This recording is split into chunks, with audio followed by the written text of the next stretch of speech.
But when you talk with a lot of distributors, they have the same problem, right? They cannot sell their produce because it has maybe 60 days of life left, and supermarkets need at least 90 days of shelf life. Otherwise, it's not going in the store. So they end up actually like lighting it on fire or just burning it on the ground, which is insane. The first time I heard that, I was like shocked, honestly. I think one of the cool ways to do the gamification would be just around like helping people see how much food they saved from being buried or burned. Like if you just had a number that was like, you've saved like 50,000 vegetables over the last 10 years from being like buried in the dirt. Like that would be a cool a cool number to just watch go up as you kind of save waste. Alrighty, we're back for the next episode of the Levels podcast. Today we're talking to Guillermo Martinez, COO and co-founder of Buen Provecho, which is an Uruguayan startup that built an app connecting more than 400 stores that have surplus food to over 150,000 consumers interested in buying that food at a discount in Latin America. And welcome, Guillermo. Hi, Charlie. Hi, Jason. Thank you both for having me here. It's lovely having the chance to talk about what we do and, just share our knowledge and our experience with your audience as well. Yeah, I think it'll be a fun one. You guys have a unique perspective on things, specifically because you're tied into the real world. You have to manage, these suppliers that you're connecting with and connecting consumers with. Also, international expansion, going from one country to the next and managing that. So there'll be some fun things to talk about today.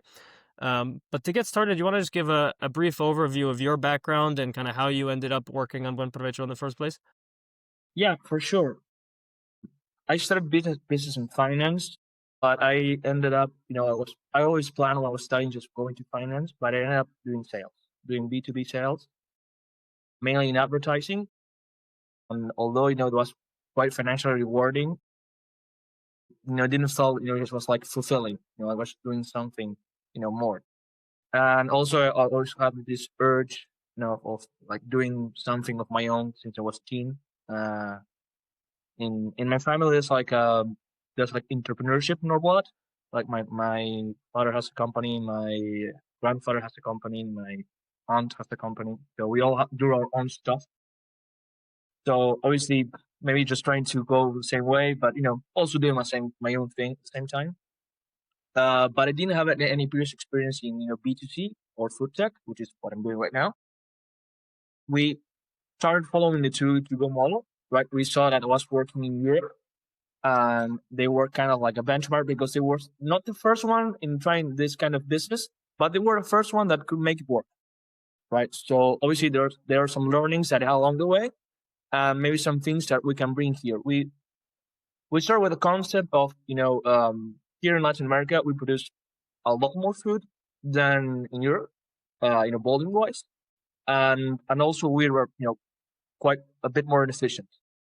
So there's a lot of a bigger opportunity and a bigger problem to solve here. So it's how we can adapt the model to bring it here. And basically just to sum it up, we connect stores with surplus food, as you said, right? And with people interested in buying them at a discount. That's a way to tap the commercialization aspect of food waste. Right? Around 18%, just to give a number, happens between distribution and commercialization, basically. And that part actually has a 25% of the whole value of the whole food waste industry, you could say, or the food waste problem, because as long as you move forward towards along the value chain, there's more economic value invested in those products, so there's more value to be recovered as well. When you say there's more food, people consume more food in Latin America, is that just the fact that there's more people, or is it more like a cultural thing?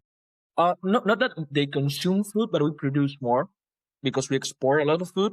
Like Argentina has been called for quite a few times like the granary of the world. Outside of Ukraine, right? Ukraine is another one of those. They produce a lot of wheat, a lot of seeds and stuff. Here we export a lot of food. For example, in Uruguay, where we started, we are one of the biggest meat producer per capita in the whole planet. So we have those things. Obviously, that's because maybe our economies are not as developed, which obviously that's a negative side of things. But at the same time, as we produce so much food, there's a lot of surplus food here in Latin America. So actually, if we have people that are hungry, it's kind of redundant because we just export and throw away a lot. that's a huge problem here. Let's do an overview of the key inflection points. So, like, how did exactly Buen Provecho begin, and what were the kind of key moments as you moved from that first starting point to today? Yeah, when we started in 2021, obviously, as we all remember, it was like the middle of the pandemic. So it's kind of like a turning point for everybody, right? You may be studying, you may be working, but your lifestyle changes. Well, basically, it's 180 degrees, right? So you start being at home, you do different stuff. You may work in the office and you work from home. So it's a great time to just reconsider things. So in our case, for my partners and co-founders, um, we were like thinking about what we can we do different and how we can have an impact. One of our co-founders was living in the UK actually. She was a avid user of to go and say, how we can bring this thing here, how we can adapt it here so it can work. There have been other startups in the past in Latin America that failed as well. So there Okay. has been some tweaks that need to be done. And at the same time, the technical side of the startup, my CTO and their team were doing their thesis, right, and in uni. So it was like a mix of like a pandemic startup and a university startup, and they needed to develop a technological product. So we were in the state of okay, let's validate this. If there's something to be gained, let's use this chance to level a bit so they can finish their thesis and get a degree. But obviously, we're just basically building it along the way. And we started, and as I said, in 2021 via WhatsApp mainly, right? I think to especially right now as we have grown, I've seen our startups and I get more involved in the entrepreneurship space. It's really important to validate and iterate and prototype and do things fast. And this year having the chance, if you want to run a B2C startup and you don't have much knowledge or resources or whatever, everybody uses WhatsApp. And they are in 1,000 channels and distribution channels or diffusion channels actually. So you can basically use that, as that base. And that's what we did.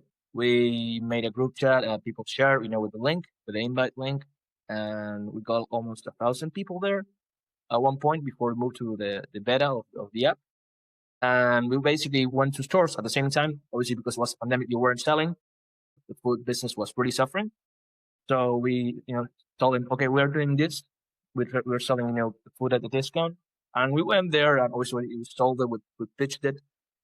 We took the pictures and we basically managed the rest. They just tell us we have this amount of products of these categories.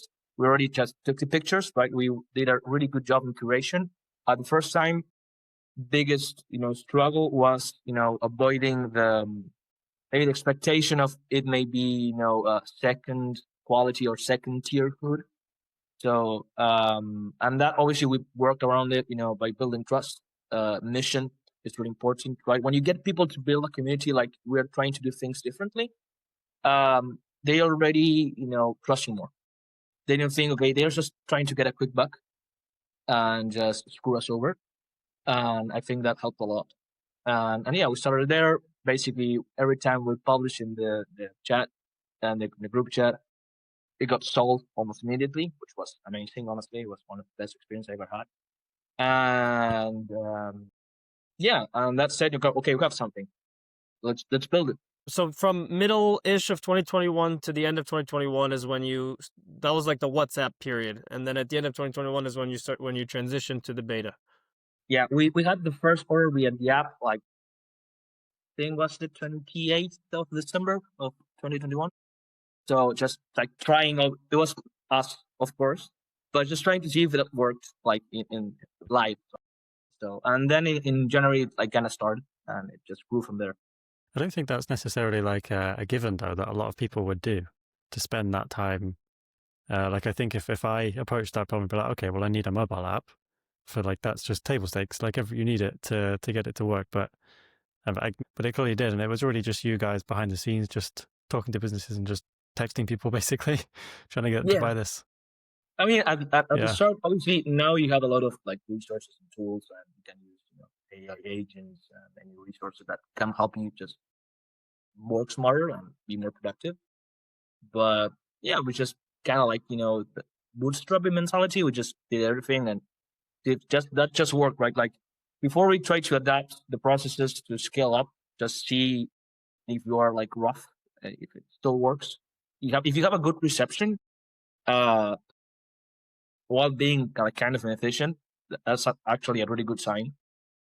Um, so obviously we did a lot of work, obviously in just trying to build that trust, right? Maybe we had the right product, but we didn't communicate correctly, and that will, for example, made us fail. I'm almost 1% sure. Um, in terms of WhatsApp, I mean, it was kind of like a surprise for me. When I worked in advertising sales and in business sales, I didn't use WhatsApp. So actually, it was proposed by my partner, um, and it kind of like took me a while just to get accustomed to that because I use WhatsApp since smartphones were here, but just to communicate with friends and family. So just transition this mind to let's do business here. It was at least for me was a bit of a stretch. Now it's a no brainer for me, but this is like kind of the things of what's happening here, and I know the penetration that WhatsApp has, but it's insane. Yeah, Everybody has it, yeah. uh, so it's the easiest way to communicate. Like a lot of people even just call via WhatsApp, not via normal phone call if you need to have a call. So yeah. Yeah, and we've spoken to so many others in other episodes where the first exactly the same story really. Like they just started a WhatsApp group, and Mm-hmm. then the app comes out of that WhatsApp group, and then you've got the community there. Everybody still already knows each other. They're kind of still using the WhatsApp group on the side, but it's just this extra. Well, we used to, yeah, just to communicate news to like a really like warm, strong audience. A lot of people that started from us from the beginning, like still use the app avidly. Yeah, I mean, we actually want to like go back a bit to that. For example, in Argentina that we're operating right now, we can go to that later. Um, just to have that, that core fan base, and when we need to get something going, it's really easy. You just send a message, it takes off from there. Yeah. I think I'll have some more questions for you on the WhatsApp thing in a bit, but I want to finish the timeline first. So end of 21 was the beta, and then today, obviously, we're already in the tail end of 2025. You have over 150,000 users. Were there any like particular moments in between, when you launched the app to where you are now? Maybe when you expanded to Colombia and Argentina, or something else kind of along that trajectory? In terms of users, the growth was quite organic. Every time we obviously when we reached 10K, 50K, and 100K was kind of like a milestone. Uh, but it's kind of like an inherent quality of this type of product and this type of service that you will always most likely have more uh, demand than supply, right? Because it's not like buying at any delivery service like Deliveroo or whatever you might have over there. Because you have the whole menu all along the time that the store is open. So there's always like almost infinite supply if you have enough stores, right? Over here, it's like you have a limited supply because it's whatever is in surplus, and it depends on the time that the stores allows you to pick it up. So some stores in the morning, some stores in the evening. So you may enter, and a lot of stores you have made like lost the chance to buy the products. So and the size of user growth, we try obviously just to keep it like below store growth because otherwise people just download the app. But yeah, that was in 2022, and in 2023 we started like flirting with the idea of just let's go abroad because Uruguay is a great market to test because it's kind of like smallish and you can kind of like get something going, and also because it's small, it's really hard to like gain a lot of sales, even though the business model has you don't already have like a product market fit. So you need to have a market fit before you kind of like become profitable, or at least get to break even. So, but you didn't have to jump, but it's really important. So we were thinking, okay, let's go maybe to Argentina, right? Argentina, it's culturally super similar. But at that moment, if you're not aware with the Argentinian history and economics, was underwater totally, and it was almost impossible just to go there. Inflation was over the roof, was like thousands of percent. So it was untenable going there. So we wanted to avoid like plague, at least in that moment. Last class, obviously, was okay. We went to the big market. Brazil only works for Brazilians. To be honest, you need to go there and speak Portuguese and live there and be basically one of them. Otherwise, they don't buy from us. So that also was an option, and that basically left us with Colombia, Mexico, and Chile. Mexico and Chile have their own startups, so we went to Colombia. It was like a blue ocean. Let's go there. And yeah, obviously at that time we were a lot, more nascent as a company, smaller. We didn't have that much resources, so we said, okay, let's go for a local partner.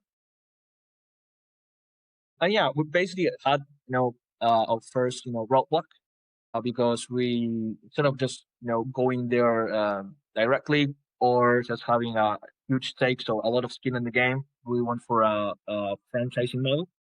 Obviously, with a lot of caveats to allow growth, not just um, compromising future growth for current success, you could say. But yeah, we basically didn't get the right partner. That wasn't the right model for our kind of business. Well, obviously, we validated in the field, and at the same time, obviously, you may be educated, but it's not the same thing of of living it from your own skin. The cultural differences were a lot bigger than we expected. Not that the business model was not working, but we had to retool a lot of the ways we communicated, how we do our socials, what's the attractive value proposition for the average Colombian when compared to the average Uruguayan.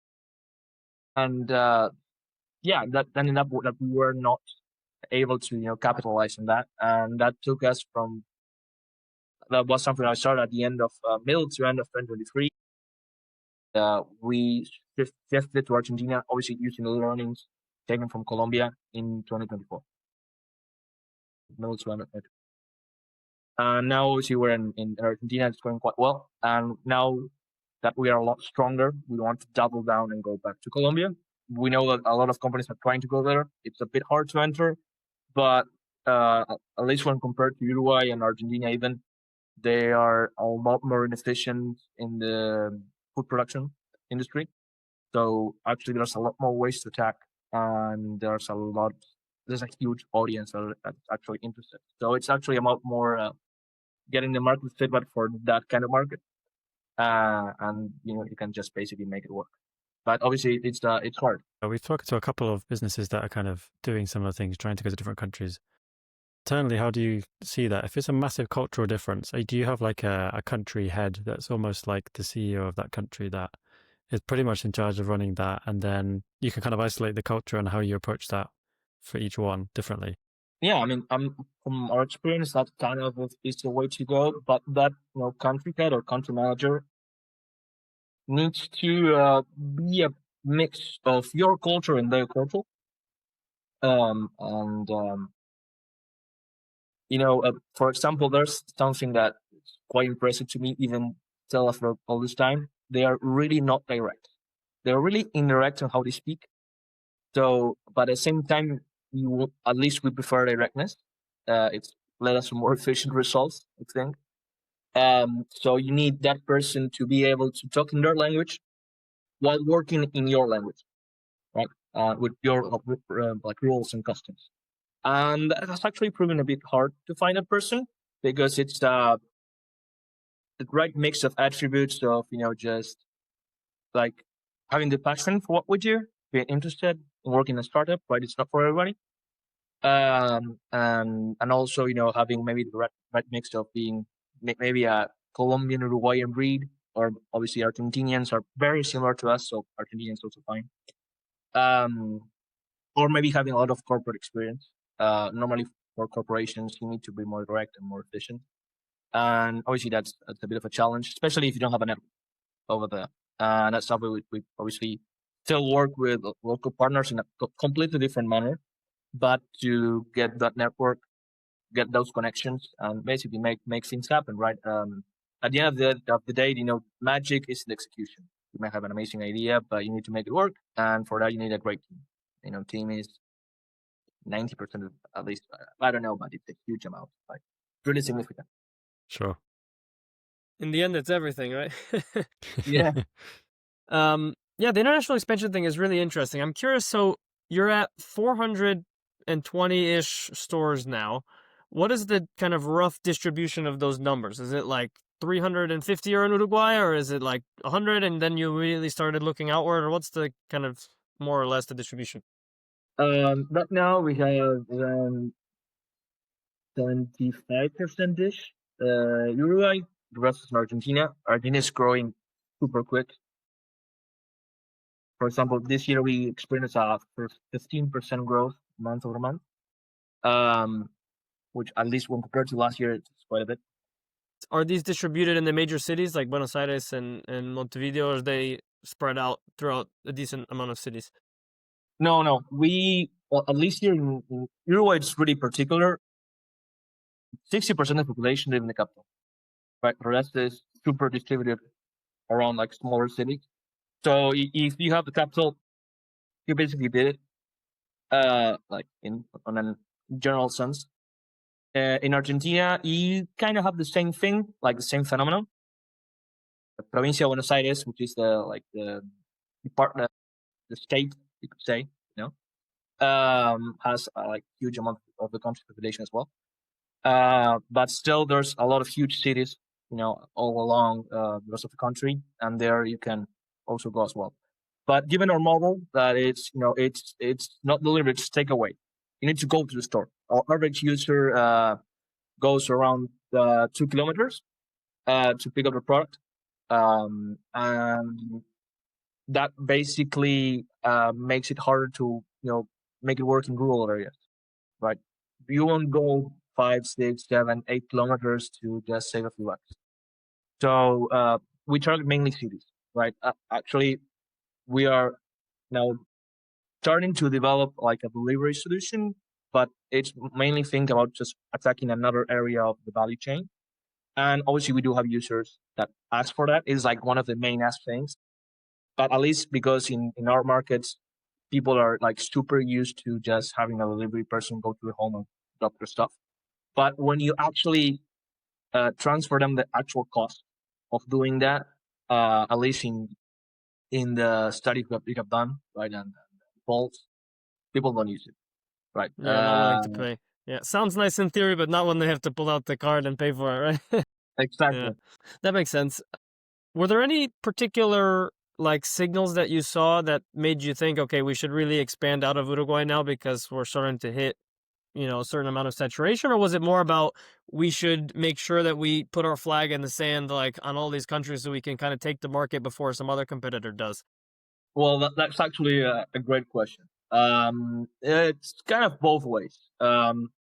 Here we saw that to like actually have a bigger impact, right? Try to fulfill a vision to the biggest extent, which is like to be one of the biggest players in food waste reduction in Latin America. We need to go to big box stores, retailers, supermarkets, those kind of things. Yeah, like going to from medium to small stores. Uh, it's time consuming, although rewarding. It's time consuming. So we saw in Argentina and well, in Colombia also as well that there's a lot of like franchises.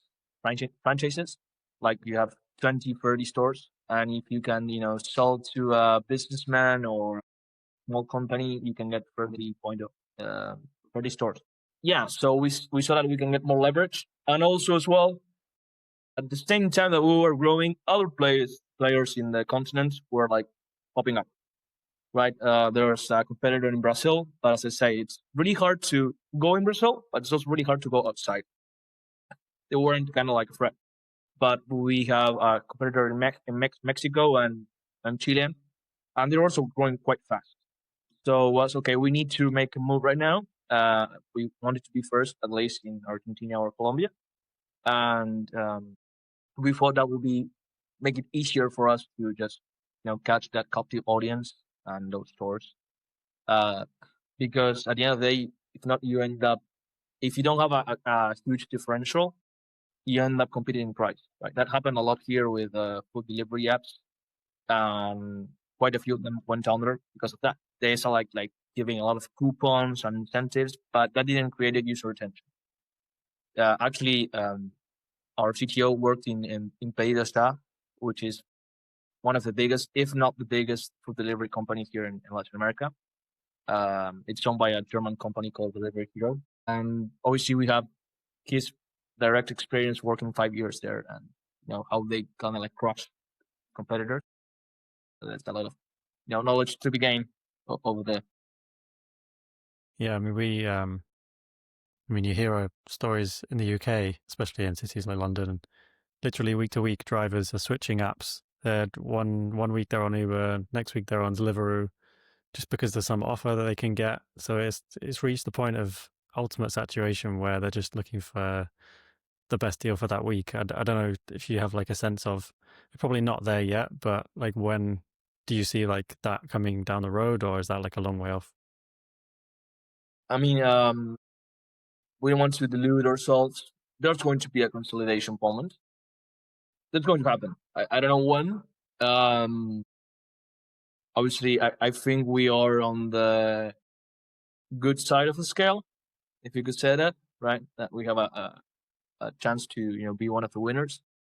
But in the continent there are, as I said, currently 5 players. I don't think it's more. It can't be more than 2 or 3 players, big, strong players in the market. I say 2 or 3 because Brazil is like kind of like its own thing. You have the rest of the Spanish-speaking Americas, and then there's Brazil.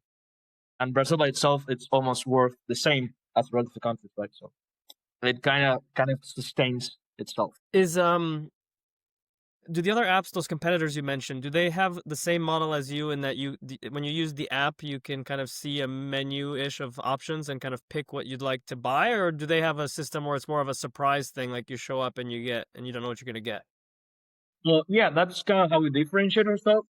The competitors mainly I don't say it in a bad way, but they kind of cloned the model, right? They do the surprise bags, and maybe they adapted the messaging or the branding, of course. For example, biggest player is called Chief, and it's a mix of chef and cheap. So they kind of like join those two things, and they really target the discount aspect of the value proposition, and they do the surprise bags as well. For example, we have seen that for a lot of brands, they don't like the fact that you emphasize the cheap aspect because they feel that it erodes the premium brand they might have. So we really focus on the environmental aspects. It's obviously, and it's part of our core values and core tenets, super important for us. But as also one thing we reflect on our brand. Obviously, we understand that discounts and just basically saving money is kind of like the biggest thing. But we try to communicate in an underhanded manner, like by showing abundances and low prices, for example. Right? It's a way that you can communicate discounts in like a mature and more premium kind of way. And also, obviously, we have a really nice dashboard or like my impact that says how much CO2 you avoided, much money you saved, and how many packs you saved from being wasted. And we obviously have equivalences because if you talk about CO2 to a random person, they don't understand what you're talking about. I know they like the abstract concept, but they don't know how to bring it to like a tangible thing. So that's our references, and also as well, like regarding our purpose, which is a lot more important. We plan to attack like more aspects, more parts of the value chain, and also like more industries. Like our core goal is to reduce waste, like in general, and we think that food waste is like the low hanging fruit. So we started there, but right now we are working with stores, big box stores and small stores. But when you talk with a lot of distributors, they have the same problem, right? They cannot sell their produce because it has maybe 60 days of life left, and supermarkets need at least 90 days of shelf life. Otherwise, it's not going in the store. So they have their merchandise. They end up actually like lighting it on fire or just burning it on the ground, which is insane. The first time I heard that, I was like in shock, honestly. Um, it's the cheapest way. You just pay some random guy, and they go to a field with the permits, and they just do what you have to do. Yeah. So they have that problem, but as I said, nobody's going to go to an industrial park outside the city just to save a few bucks. So we need to find a solution that involves logistics, consolidation, and a point of sale, like small like dark stores around the city. And we're kind of like developing that solution. And actually, that's where we're kind of like raising money right now. We're trying to do that, and obviously just like taking our mission further. Obviously, that will allow us to go to other industries. For example, we're speaking about like cosmetics, right? Everything that touches humans needs to have an expiration date. Like big companies like L'Oreal, for example, draw a lot of their products. So that's like ideas that we have kind of like validated, but we need at least also to be focused. Like we're a startup, so we have like a main engine, but we need more resources to start. Okay, let's do these are things that are short. Do you envision if you start adding additional products outside of just food, do you envision that all going through the same app on the consumer side, or do you envision it being like there's the food app that's Buen Provecho, and then maybe there's another app for cosmetics, and it's like separated out? Well, that's also a interesting question. That's something we are not sure right now because Buen Provecho, means like have a good meal. So if you go to find another product, it's kind of Right. weird. Right. So that's one thing. But on the other side, we have a huge captive audience. So it's like Right. how we can leverage what we do have. While obviously a rebrand would be possible, but we have spent so much in just building that top of mind that just changing it seems like shooting us in the leg. Obviously, maybe that will allow us for further growth. So that's something we haven't come to terms yet. I haven't decided, but yeah, it's on the table. Yeah, I mean that's a really difficult one because a rebrand is a really hard thing to do, but also starting a brand new app is also a really hard thing to do. And the thing with the apps is I think the customer here would kind of be the same person, like the same person who'd go and grab the food would probably go grab the cosmetics product if it was kind of appealing to them. So it's kind of the same person. It's not like you have like, a music learning app and then a language learning app and the users would have nothing to do with each other. It's like these are kind of the same people, so it feels like it should be the same app, but then you have the branding problem, so it's a tricky one. Yeah, 100%. We haven't thought through it out, but I'll let you know. We'll probably find out when we do that. Yeah, I'll be curious. I'll be curious to hear.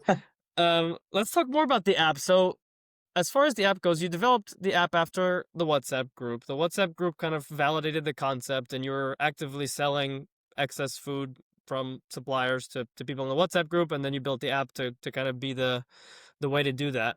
When you first launched the app, you migrated the people over there probably from the WhatsApp group, and then I don't know if you guys ran ads or something, but how was the process for um, growing the app and getting the initial users, and then making sure that those users stayed retained? Well, on the side of getting the users, we just basically just transfer them from the WhatsApp group in the sense that we just share the download link and like we had Yep. already our like small user base. We did some actions with like small influencers, like small communities actually, right? That you may have like an influencer in the broadest sense of the word. Maybe that, for example, we want to like schools and we talk to like parents groups and those kind of things because we know they have the disposable income, and it kind of like grew quite a bit. Like the mouth to mouth effect, just people just talking with each other grew us quite a bit, and at least allowed us to keep 20-25 stores, just selling their stuff. And then we like did our first actual ad, obviously, and then we went full social media. Mainly because it's hyper measurable. You can decide how much budget you want. I mean, even if you don't like Meta and TikTok and all that stuff, for ads, it's kind of like a dream. So you just go there. And we did our first ad. We actually spent huge time on it. We got a third party to help us on that. They did ads for like big companies. And we just did it for social media. Also, we leverage connections to get exposure in actually national television because it was like something new, was something cool. So that also help us to be validated, right? Like build that trust. Because even if I get to you, it's like, should I use this? Are you trying to screw me over? Am I going to buy Mm. something that is stale and I'm not going to get my money back? What do I do? So that helped us to build that trust. And after that, because we had that effect, as I mentioned, right? Like we surpassed it in terms of demand than supply. We kind of like tried to keep it organic for quite a bit because it was just growing like small time, but just keep growing. And the users like That's were right. recurring. That you guys were supply constrained, right? You couldn't grow. It'd actually be bad to grow too fast because there wouldn't be enough supply, and then you get bad reviews, and it would kind of tank everything. So you actually had to kind of be careful about not growing too fast on the demand side. That's really interesting. Yeah, I mean, I actually, would love to have 10,000 stores and just crank up that advertising lever. I really want to do that. Like in the bottom of my heart, I just want to do that because it will be amazing. Because I talk to people and I say, "What you do is incredible. How do I not know about this?" And like inside, I'm just trying to say, I can't. It's like I love to, but I just can't. Yeah, and that happens like with like you meet maybe like a friend of a friend and they don't know what you're doing and you tell them, but I heard of this, but sometimes you have this experience. I heard of this, but I opened it and they didn't have any stores with produce close to me, or I always go in and there's no available produce to buy or food or whatever. And that's also like a big no. It's like, okay, I need to keep doing what I'm doing, just focusing on just increasing stores and increasing supply. Yeah, yeah. I mean, I feel like there's an opportunity there for if there's a kind of huge grocery chain, for example, and they worked out some deal with you where it's like they'll invest in the company and get some percentage of equity, and in the same kind of deal, they'll give you access to their stores, and then you can just take the money they gave you for the equity and plow it into ads for sending people to their stores, basically, and like get the flywheel Yeah, going, like you say. But you'd have to I have the mean, perfect partner for that, right? yeah, it's actually very interesting that you mentioned it. We did have some stores that were interested in doing those things. Thankfully, we're starting with some big supermarkets here. Mainly, just we won the worldwide Christian. Just being there, doing the same thing, insisting. I mean, it's not magic. It just keep trying and just contact and talk to the right people and just say the right things. But we see that as kind of like crutch in the long run, because if I go to one supermarket chain and do that, the rest won't work with me. I'm going to be giving my data of like how efficient I am, what I sell, what percentages of what things I sell to my competitors. They don't want to do that. So Right, right. I mean, in one sense of one aspect is okay. I can just grow my business, maybe 3x in like a short time span. But what I'm going to do later, it's like I'm actually leaving the door open for somebody to come in and just take the rest of the supermarkets, Right. and that's something I don't want to do. So we may actually have lost time in that aspect, but we think it's going to be better in the long. We had a really long conversation about this aspect, and this is what we decided to. Yeah, that makes sense. That makes sense. I hadn't thought about that at all, but I can totally see that. Like once you're in bed with one of the grocery store chains, then nobody else wants to get in bed with you. So it makes sense. So back to the WhatsApp group real quick. Yes. Was it just word of mouth that got that to grow? Like you told your friends, or you maybe posted it around? Did you have to run any ads or like do anything to try and grow that, or was it really organic and you just kind of created the group and got going? Being frank, spamming in the nice sense of the word, just friends, family, like everybody. Like, I'm doing this thing, please support me. I mean, at the end of the day, if they don't reply, fuck them. and um, but yeah, it's like I think it's at least I've been raised that way, but I think people are like people are really like reciprocal, right? Like you do one good thing for them, and they do one good thing for you, and if they don't answer, that's fine. They don't care, and if they do answer, you just try to have a good conversation and just try to get the thing rolling, and just being really grateful, but just being really honest and upfront. Like, you're really helping me. if you can just share this with your friend group and what you're doing, and use that social media. Obviously, our founding team is of 4 members, so we all have our own networks. So we just did those kind of things, and the ball got rolling quite a bit. But yeah, I mean, you need to be ready to do those kind of things. If you're quite shy, it's tough.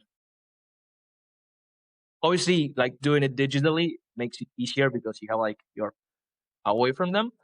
But maybe it's still tough because you're not maybe used to just like going. For example, one of our partners has a WhatsApp chat with people, and they talk about football, soccer, depending what side of the phone you're on. But obviously, just throwing out a message that you're doing that may feel a bit awkward, but you kind of like just get desensitized to that, and it's part of like normal human behavior. And actually, we did it, and the response was like super cool and super positive. So Yeah. but yeah, one thing I would like to mention actually that I think it's cool for your audience to know and chat with you guys. When we were quite small, we had like I think 38-ish thousand users. We already like worked in the past with influencers, but like pretty small time because we did like another like a trade with your kind of right word, right? Like we just give you the products and you just produce content. We don't pay you.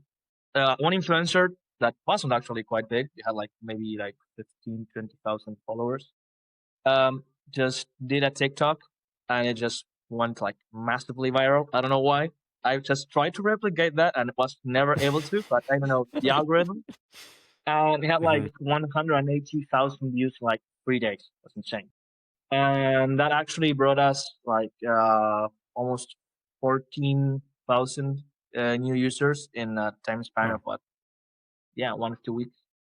That was obviously super rewarding, but at the same time, the problem, the supply side of things. Right. You may have like those kind of like lightning in the bottle kind of things that may happen, and those are amazing. And you need to be able to have a strategy to leverage that. Like if you have a cool product, people are going to share it. If I would start again, I would like to have like a strategy planned ahead if that happens, just in case, right? Because it's free publicity, it's like free money, so you just be able to grab it. And if you're not capable, you're going to lose. Replication, I think, is the biggest thing that that made people we hear struggle with. Is like, yeah, we went viral, but No I idea don't how. really know why. Yeah. Yeah. Yeah. Well, if it helps, at least from my perspective, is content nowadays has a really short shelf life, especially in Instagram and TikTok. So you just keep throwing things out there and see what sticks, and then replicate it until it's dead and do the same thing. I mean, it's a bit grindy, being honest, but it works. And you can argue with something that works. Um, all right, so let's talk about engagement and retention. I guess it's a good segue because you had that. So let's think about that 14,000. That batch of 14,000 users that came up and signed up for the app. What is the strategy there for how to make sure they stay retained and they stay engaged, even if, for example, you have some shortage of supply and you just need to like hope that they don't uninstall the app? Do you have like what are the tactics that you guys use to try and keep people? Well, our biggest friend, our ally, is push notifications. Because it was like an easy way, that low cost way to just get them and get in touch with them. What we did quite early on is, um, recommend people stores that are near them, which was at the end. When we started to do that and we wanted to do that, it was quite hard. It's like, how do we do that without violating any kind of privacy concerns, which is hyper important. And we found a solution, thankfully, like just using the last available location where you logged in and made a purchase.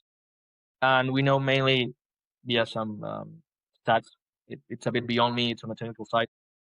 Where you probably go around. So when we have a new store, for example, or we have a store with a lot of products, we just send push notifications to those users, right, to those tokens. And we do the same obviously for each neighborhood, each place, like on a 2 kilometer radius. And that helps, right? And what we do normally is At the same time, the people that engage that notification at the same time, we don't send them another one. For example, maybe 48 or 72 hours later. We try to go for people that didn't use a notification, so we can avoid losing them, or reducing basically the churn. That's one thing we do. Also, obviously, we try to do some campaigns and promotion. Try to work a lot with messaging. With campaigns and promotion, for example, here, I think it's quite a phenomenon here for South America, but it's really normal to have like discounts with credit cards. They basically you do a partnership with the bank, and they give you a 10% discount if you buy with their card. So yeah, a lot of like big companies here are really like ESG forward, right? And they want to help this kind of like startups, and try to do something for the society in general. So we go to them, and for example, like the sustainability week that we have once a year, we work with the bank, and we have a 10% discount. So those things work also, like to generate traction. Like, we are here, we are doing cool stuff. Even if you are not buying from us right now because we don't have a lot of supply on your neighborhood, like they don't still see us like we have failed. It's like, okay, they're going to get to me eventually, or even we have like managed to generate hype and get people to like actually go quite far away just to like take the chance. Obviously, you can just generate that for a short time. Otherwise, you're going to burn out your audience. Right? You sometimes need to let them get a bit dormant, let's say. Otherwise, you're just going to get bored of you, especially if you cannot fill your value position to the whole extent. Yeah, that makes sense. Any other engagement related things that you've been working on? And I guess also just side question I can ask first. When it comes to the supply constraints, is that only in particular cities, like maybe new places that you're moving to, and you have like plenty of supply in certain, like for example, somewhere in Uruguay that you've been since the very beginning, like, or are you just generally facing supply constraints everywhere? In Argentina, we don't face as much as big as a supply constraint, so we have managed to keep that balanced quite well, right? And in Colombia, we're just getting started back up again, so I want to be able to tell you that with significant accuracy. And here in Uruguay, yeah, it's obviously depends on the neighborhood, right? Centric places have a lot of density of stores, and there it's kind of easy to get that handled. But when you go to more residential kind of neighborhoods, it gets a bit harder. So obviously that's why we're pursuing really hard on supermarkets and those kind of places. And obviously that is going to fix the mix in those neighborhoods and places, less dense places. Yeah, it's a really interesting aspect of the business that, like, in most consumer apps that we talk to, it's basically like, how can I engage this user as much as possible? How can I get them to consume as much as possible? And for you guys, it's actually more about finding the right balance. It's like, how can I make sure I match the demand with the amount of supply that we have, and not like over engage certain groups of users when we don't have supply to match that. So it's kind of a different problem. It's peculiar, right? I talk with a lot of people, and I never found somebody that's in the same situation as us. Maybe if you do like drops or that kind of things, but that's like kind of like inherent in the business. You use the fact of doing drops to like rise up price insanely. In our case, it's the opposite, right? Like, yeah, our users save 45% on average in their purchase. Right? So I'm not looking to just extract as much value in terms of each purchase.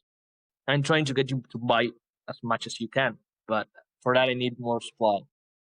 Right. That's why, as I said, right, these distributors are going to be, I think, alongside supermarkets, or biggest kind of clients. For example, there's a massive company called Grupo Bimbo in Latin America that builds. Basically, it's they make bread and associated products. I think Grupo Bimbo is now all owned by Nestle, and they do basically baked goods, like in an industrial and insanely massive scale. But bakeries is actually one of our biggest categories, right? So you end up like throwing, maybe 15-20% every day, and it's really easy to sell. people consume a lot of wheat related products. So we basically just trying to start working with them to help them reduce their waste. Actually, those were one of the ones that told that we bury stuff. So that was an interesting conversation to have with them. What was your reaction when they said that they're burying their waste? I didn't say anything. I was like kind of like blank staring. It's like I obviously you're talking with a client, right? So you cannot say anything absurd or just fire back. It shows it's a big problem, right? And it's kind of validating in a way to that extent. People are going to those extreme levels. No, yeah, what's even more impressive is that at least in the region we are kind of the most environmentally friendly players. So I don't know what they do in Brazil, Argentina. Well, Argentina I do a bit now, but Colombia or other markets, right? I don't know how to manage it. I imagine it's kind of like the same way though. But here, for example, there's like a huge sector of the government just dedicated to basically just being more sustainable, right? Here in Uruguay, kind of bizarre, but I think 98% of our energy comes from renewable sources. So obviously, I think we started doing that because we don't have any oil, so it makes sense. But we ended up being one of the most sustainable countries in the region by this and other things as well. So yeah, you know, if we can gamify the actual impact we have, I think that would be best. For example, in the case of stores, even if you're not the most financially inclined person, just working with us reduces your food waste by 70% on average. That may be just free wages or maybe being able to hire more people, right? Even if you don't look at the margins that profoundly, it's a huge way to be more efficient. So you actually have an impact, right? We have stores that they have actually hired people. They have been able to hire more staff because they don't have to compromise margins because they have recovered more of their food, right? I think one of the cool ways to do the gamification would be just around like helping people see how much food they saved from being buried or burnt. Like if you just had a number that was like, you've saved like 50,000 vegetables over the last 10 years from being like buried in the dirt. Like that would be a cool a cool number to just watch go up as you kind of save waste. 100%. I think obviously that's amazing actually. What I would like in the future is maybe to, although we have like this smallish dashboard that we want to keep growing, you need to go like to the sidebar and then like go to this section. So I would like to like find a way, obviously with a UX professional, so that's my area, but how we can like embed it in the homepage so you can see it like more in an easier manner basically. So it's always like kind of like there, just looking at you. Yeah. You can also show it after someone makes an order where it's like, they ordered some tomatoes or something and you're like, that's another couple tomatoes that would have gotten buried. Now you're at, 500 vegetables that you saved. Yeah, I mean, what we do right now is try to give you the chance to share an image, like a user-generated content. We launched it like 2 weeks ago, but kind of like stealthily. We want to do like a campaign on that. Obviously, by itself, without any communication, it has barely had any traction. For us, it was like a low-hanging fruit, like to implement. Just let's try it out. I'll let you know how it goes. I know, obviously by talking to you guys, but also like to other people, that it hasn't worked that well. But it like took us like what 1-2 days to get that like working. So I was like, well, let's just put it in and see if that works.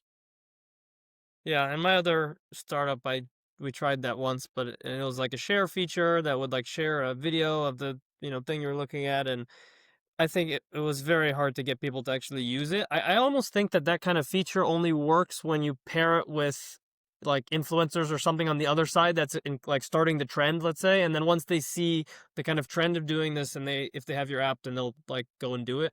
But just like have it come straight from the app with nothing else pulling it out of users from the other side, I think it can be hard. I think the most successful implementation I've seen of those kind of things is the Spotify Wraps. Yeah. I mean that's insane, the amount of reach it has. I mean, generally, I get to the end of the year and I want to see what I got, right? because but I think also that's because music is inherently super personal. So you kind of like want to share it, right? Like who do you support? What do you listen to? Right. Yeah. With food, obviously, it's not the same. But I think maybe, at least for the eco-conscious community, being able maybe to Yeah. share not maybe the purchase, but their impact they had, that would be actually more interesting. It's something that actually came to mind talking to you guys. So I'm going to actually take a note of it when we finish. Yeah, it's almost more like the those running apps. I don't know if it's Strava that does this, but like some people share after they do a really like impressive run, they'll share on social media like something that shows how far they ran. It's almost more like that, where it's like, look at me and like how cool, like how healthy I'm being or whatever. In this case, not healthy, but like helping the planet, right? And it's a similar thing that's like showing off how you're kind of being a good person in a way. Yeah, it may be kind of like virtue signaling, you could say. Maybe that's the term. A bit. But Yeah. it works, and people want Yeah. to share cool stuff. Friends in run clubs, and they do share the Strava app on their socials, and sometimes they even do like the funny drawings when they run. Right, they like make a drawing like going to the street. So this actually I think an intended side effect. So if you can actually create that, obviously it's unintended, so you may not expect it. I mean, that's incredible.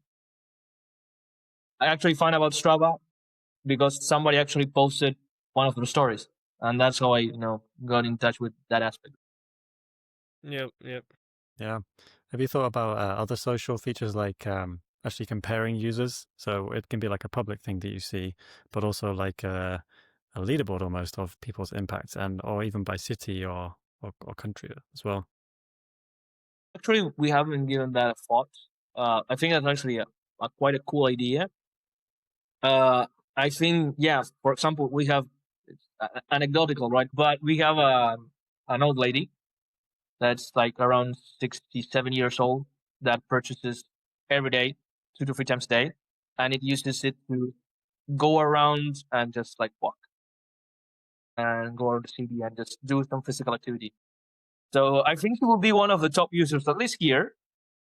She was for 2 years consecutively the biggest user. We send them a gift. We send her a gift every year just for supporting us. You were talking about viral TikToks. There's your viral TikTok. Go get that lady in front of a camera.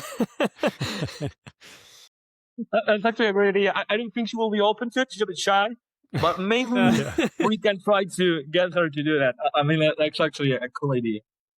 Yeah. There's lots of people that that might not be the number one, but even like the top 100 people in every city are still pretty active people that you kind of want to talk to, and a lot of those people would maybe be more open to being kind of put in front of other people as well. Yeah, I mean that's actually a really good idea. One thing that's happened right now is we focus a lot of resources in terms of communication to announce new stores, right? Mainly because we did it in the past because we needed to, maybe, but now it kind of like expected, and it's kind of really important at the same time. At least in the term would be like food marketing. Like people love seeing product, they like seeing what you're buying. So we try to humanize that, like going to the store, purpose, those kind of things. But you need to show that the food. So I think that actually what has happened is like we're kind of like in a small bottleneck in our content producing ability, and actually we're growing the team because of that. So I'm going to take note of those ideas. So when the new person comes in, it's like, do this. Sure. Yeah. All right, I think that wraps it up. I like this last bit, just bouncing some ideas back and forth. That was fun, and I think people will get a lot out of a couple different parts of this talk, particularly the international expansion, but also some of this growth engagement stuff we just talked about. So it's came out really well. Yeah, I hope people find it valuable, and I love having this chat with you guys. I hope that it gave something you to take home and think about. And yeah, let's keep in touch. From my side, it was amazing. Thank you for the chance to talk about this. I love talking about my company, so I'm happy to be here doing this. Yeah, thanks, Guillermo.